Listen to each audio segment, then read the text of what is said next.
Kelly. Hello, Terry. Back at Live at the Loft. I'm Terry Knights. And I would be Kelly. Guest. Yeah. Hey, what's going on? No, I have no idea. I'm going to ask you a question. I will answer. How do you feel about weights being regulated by the government? I don't like much of anything being regulated by the government. Why do you ask? Well, they've done such a great job so far. The reason I ask is... Especially with banks and Securities and Exchange Commission and all that sort of thing. Yes, yeah, I mean, I digress. It's great. Well, I read an article about different countries and how they address weight in those countries. In Japan, health officials start measuring citizens' waistlines after the age of 40. Yes, you have to have your waistline measured. If you are deemed too fat, then you go to diet counseling. If that doesn't work, you are fined. That's in Japan. In New Zealand. No, do they have nationalized health care in Japan? Yes. Okay. In New Zealand, they don't track you, but they don't let people immigrate to their country if they think you're too fat. You know, that bothers me less. That bothers me less. True. Because, you know... They can have the choice. It's their country. Yeah. Have the choice whether... You know, there's a few things that I'd like to stop people immigrating here for. But anyway... Criminals, you know, would be a nice start. That's a thought. In Great Britain... Okay. There, you are, if they think you're too fat, you have to go to diet counseling. Yeah. And they are starting to take citizens and put monitors on them to track Are they like how far they walk, how they move. Oh, pedometers. Yes, but it's the government tracking it. Wow. To me, frightening. I don't Look, frightening. I agree about being healthy. That's a wonderful thing. You and I are both that way. But to have my government in my business telling me what my waistline should be, I'm thinking not. Well, like you jokingly said, they've done such a great job regulating other things and managing themselves, and the idea of that giant, scary, bureaucratic machine taking me from a pedometer to a foodometer. I mean, that's a scary, scary deal. And the idea, okay. Here's the fine line. Mm-hmm. Everybody wants something for nothing, and they want everybody else to have to pay, and they don't want to have to do what they need to do in order to maintain themselves. So here we have a healthcare crisis here in the United States, a lot of uninsured people, right. And frankly, most of the most expensive healthcare costs are related to regular maintenance things like obesity and things, and the complications, diabetes, heart disease, and all those things that really have their roots back in how people do or don't take care of themselves. Sure. Okay, so we have a problem. So these people get treated, and they go and they get the resources, and we all pay whether we have nationalized health care or not. Right. But yeah, what do we do? How do we walk that line? I mean, it's just like anything else. I'm bitter. I make a lot of effort to not be sick and fat. Right. And yet I pay the same inflated costs because of the people who sit around, eat bonbons, and don't do anything.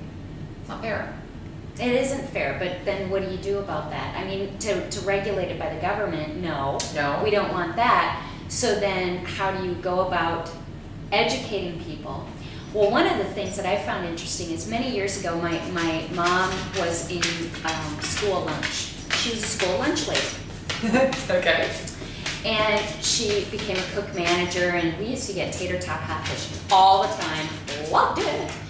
But what they did was, you know, I remember my mom working hard to try and give kids nutritional lunches. They actually did. They worked hard at that. But what happened is Taco Bell, McDonald's, these fast food places came into the schools and offered these kids all these other fast food items. And the kids are like, well, I'd rather eat that. Well, of course they would.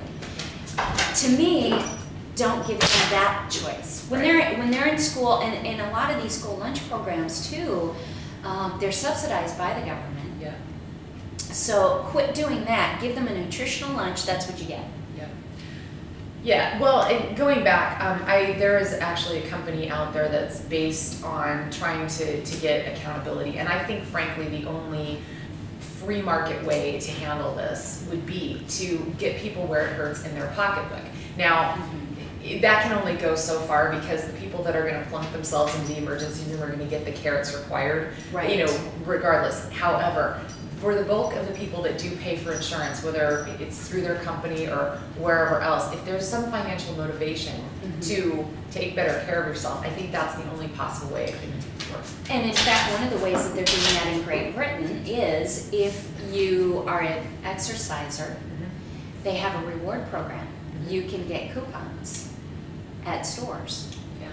So, yeah. Yes, they have to find a way to reward the good behavior and at least not reward the bad.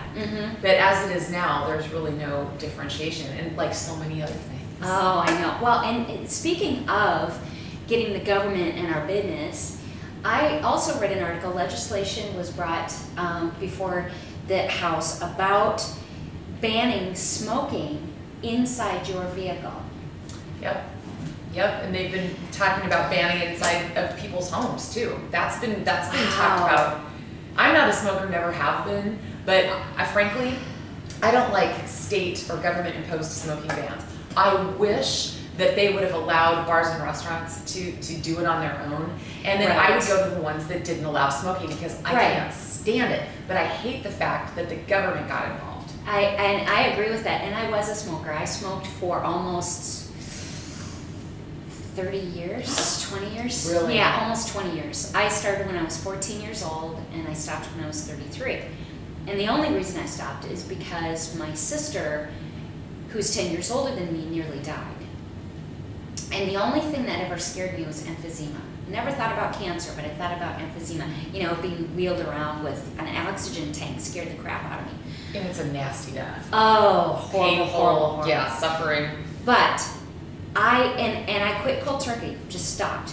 However, it does bother me too that there would be some law passed that other people couldn't smoke in their car or in their home. I don't like smoke. When we were walking down the street, there was a couple of people smoking in front of us, and I grabbed my husband and I said, I got to get around these people. Yeah, because it just. But that was fine. Yeah. You want to smoke. Well, and we have so much built-in hypocrisy with regard to smoking as well, because it's legal activity. Yes. And they tax the crap out of it to make money. So they always go back to the smokers and whatnot, to get the money. So it's like, and then they go, oh, naughty, naughty, naughty. I mean, so it's just, it's hypocrisy. Yeah. Well, when I started smoking, what was it? I think it was like 45 cents a pack. Yeah. Isn't it Oh my $5+ now? It depends on where you buy them. I think, in Chicago, downtown, it's like, I think it was like $60 for a carton, so that's 10 packs. So, yeah. Oh my God. And you'd see, all you would have, if I were a smoker, the way to have gotten me to quit would have been, do you know how many pairs of shoes you have smoked? I would have been done. Yeah. Let's take a quick break. Okay. We've got a lot more to get through here at Live at the Lab.